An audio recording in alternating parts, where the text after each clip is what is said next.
전문가가 말해주는 돈 되는 법. 얼마 전 조세심판원에서 탈세 제보한 사람에게 포상금을 지급할 수 없다는 결정이 내려지면서 주목을 받고 있습니다.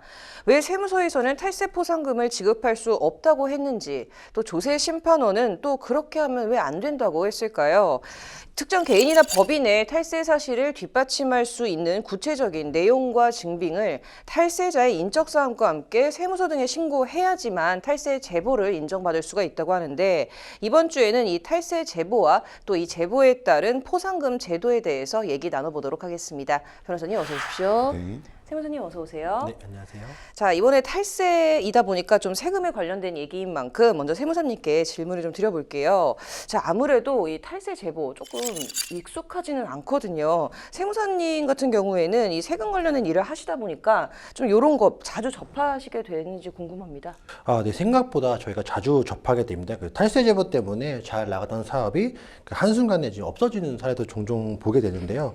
그 가장 대표적인 사례가 저희가 예전에 술집으로 유명했던 중코 사태일 텐데, 혹시 앵커님은 이거 중코 술집 알고 계시나요? 네, 저도 대학교 때 그죠. 종종 갔습니다. 네. 대학 때 때만 해도 중코라는 술집이 엄청나게 많이 유행했었었는데, 이 사건에 대해서 좀 간략하게만 설명을 드리겠습니다. 그 중코의 내부 직원들이 그 서울지방국세청에 내부적으로 가지고 있는 자료를 가지고 탈세 제보를 하면서 세무조사를 받게 된 결과 총 420억 원이라는 엄청나게 큰 세금을 고지한 사례입니다. 그 중코의 운영자였던 김모 씨는 외부의 투자자들부터 투자를 받아가지고 점포를 약 100개 정도가 늘리게 되면서 이때 매장마다 자신의 지분을 적게는 20%, 많게는 100%까지 자신의 지분을 넣고 운영을 하겠습니다. 결국 이렇게 일부 지분을 넣고 받은 수익을 좀 누락하게 됐고요. 더욱이 이중장부를 통해 가지고 좀 매출을 누락했다는 것들을 내부 정보를 탈세 제보를 통해서 확인하게 되면서 420억 원이라는 엄청나게 큰 세금을 부과한 대표적인 사례입니다. 네, 이 중코 사례는 이 내부 직원이 탈세 제보를 한 대표적인 사례일 수 있을 것 같습니다. 변호사님, 그렇다면 이렇게 탈세 제보를 하려면 위 사례의 직원처럼 내부 정보를 좀 많이 가지고 있어야만 가능할 걸까요? 아닙니다. 충분히 여러분들도 하실 수 있습니다. 대부분은 경쟁사라든지 직원이라든지 분쟁 상대방 이런 분들이 많긴 하지만, 일상생활에서 우리가 취득하는 정보로도 충분히 구체적인 탈세 제보가 가능합니다. 혹시 헬스장 등에서 현금 등으로 입금해주면 할인해준다 이렇게 제안을 했던 그런 경험들 아마 많이 있으실 텐데요. 근데 현금으로 입금할 때 계좌번호가 대표자가 아닌 다른 사람 명의인 경우도 많이 있었을 겁니다. 이런 것들 입금증 하나만으로도 탈세 제보가 가능합니다. 그리고 사업주의 명의로 이제 계좌 이체를 했을 때 예금주의 그 명의가 좀 사업주랑 다르다, 이런 것은 차명 계좌를 사용했다라는 것이고, 여기 차명 계좌를 사용했다라는 사실만으로도 충분히 탈세 제보를 할 수 있는 근거 자료가 될 수 있습니다. 아니면 계좌 이체가 아닌 현금을 지급하고서 혹시나 이제 현금 영수증 발행을 하지 않거나, 아니면 현금 영수증 발행해 달라고 하면 혹시 10% 이제 더 달라 이렇게 이야기하는 경우가 있습니다. 이런 것들도 이제 그 탈세를 했다라고 입증을 할 수 있는 충분한 근거 자료가 됩니다. 납세 제보자에게 이게 제보에 대한 결과를 통지를 해준다면 더욱 그럴 수 있을 것 같은데요. 이 탈세 제보로 인해서 세금이 추징이 될 때만 이게 포상금을 받을 수가 있는 걸까요? 네, 그리고 구체적인 요건이 또 더 있습니다. 우선 탈세 제보에 대한 포상금 지급 규정을 보시면요, 보시는 바와 같이 그 탄로세액에 따라서 포상금 지급률이 좀 차이가 있습니다. 이렇게 표대로 책정하여 지난 세법 개정에 따라 최대 포상금 지급액이 약 40억 원 정도로 한도가 증액이 되었습니다. 꽤 높은 금액이죠. 네. 그리고 이렇게 포상금이 지급되기 위해서는 아래 요건들을 모두 충족해야지만 지급을 해주는데요. 첫 번째는 탄로세액이 5천만 원 이상이 돼야 된다. 두 번째, 그 해당 탄로세액이 또 실제로 납부는 한번 추징이 돼서 국고로 들어와야 되고요. 그리고 해당 세금에 대해서 불복제기나 불복 청구 절차가 이제 종료가 돼서 확정이 되어야 됩니다.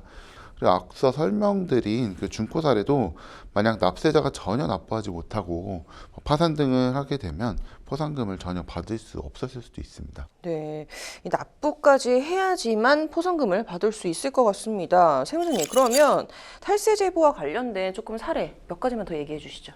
네, 제가 아무래도 세무적인 업무를 경험을 하다 보는 거니까 이 탈세 제보가 가장 많이 연결되는 게 앞서 사례에서 잠깐 설명드린 것처럼 현금 매출에 대한 부분인 겁니다.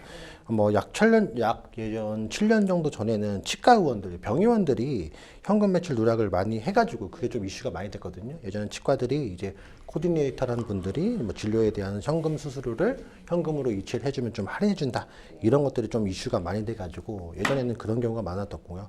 그 후에는 그 헬스장처럼 뭐 운동 서비스업 하면서 1년치를 한 번에 현금을 납부하면 할인해주겠다. 이럴 때는 또 이 업종에 대해서 현금 매출 누락이 많이 이슈가 됐고요. 최근에는 SNS를 통해 가지고 소매업을 하시는 분들이 현금 매출을 누락을 해서 여기에 대한 게 탈세 제보로 이어져서 세금 추징에 당하는 경우가 굉장히 많습니다. 제가 하나의 사례만 좀 기억나는 사례를 말씀드리면 한국에서 그 중고 명품을 매입을 해가지고 이걸 리폼해서 판매하시는 디자이너 분들이 있었거든요. 근데 이분들의 주된 고객이 우리나라에 오시는 분, 그러니까 외국 분들이 한국에 왔다가 이분들의 이제 그 리폼 상품 명품을 구입을 해 가시는 경우가 많은데 아무래도 이제 외국 분들이시다 본 거니까 뭐 신용카드보다는 현금 같은 거나 아니면 알리페이 같은 이제 그쪽 중국 쪽에서 결제하는 결제 시스템으로 많이 하셨는데 저희 같은 세무대리인들이 이렇게 뭐 알리페이나 현금으로 결제한 내역들은 국세청 자료에서도 확인되지 않기 때문에 저희가 신고를 확인하기가 좀 쉽진 않거든요. 근데 이게 약 3년 정도 뒤에 어떤 그 중국 분께서 구입하면서 부가가치세 환급 문제가 되면서 사업주와 간에 조금 사소한 다툼이 있었고 이분들이 결국에 이거를 탈세 제보로 이어지게 되면서 3년치의 그 매출이 누락됐던 것들이 한 번에 세금이 부과되는 좀 안타까운 사례가 있었거든요.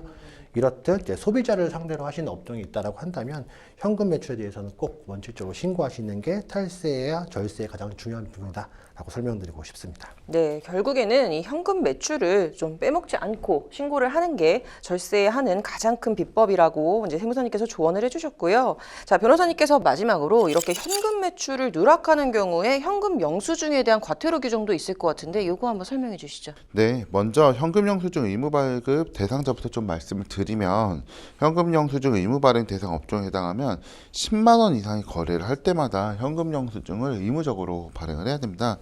2010년도에 이제 처음에는 10개 업종이었다가 매년 이제 조금씩 업종이 추가돼서 현재 이제 17개 업종까지 이제 증가가 됐고요.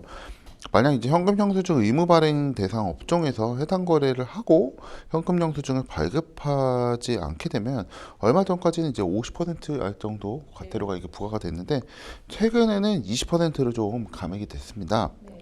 이게 이제 과태료 규정이라서 이제 현금 매출을 누락한 것이 확인된다면 이제 부가가치세도 한 10%, 그리고 소득세율도 6%에서 나중에 뭐 45% 정도, 그리고 가산세 약 10%, 추가로 이제 과태료 20%까지 납부를 해야 되기 때문에 현금 영수증 의무 발행 업종인 경우에는 절대 매출 누락을 하면 위험하다. 뭐 이렇게 이해를 하시면 될 것 같습니다. 네, 현금 영수증 의무 발행 업종을 하시는 분들은 이 과태료 규정도 있기 때문에 꼭 유의를 하셔야겠네요.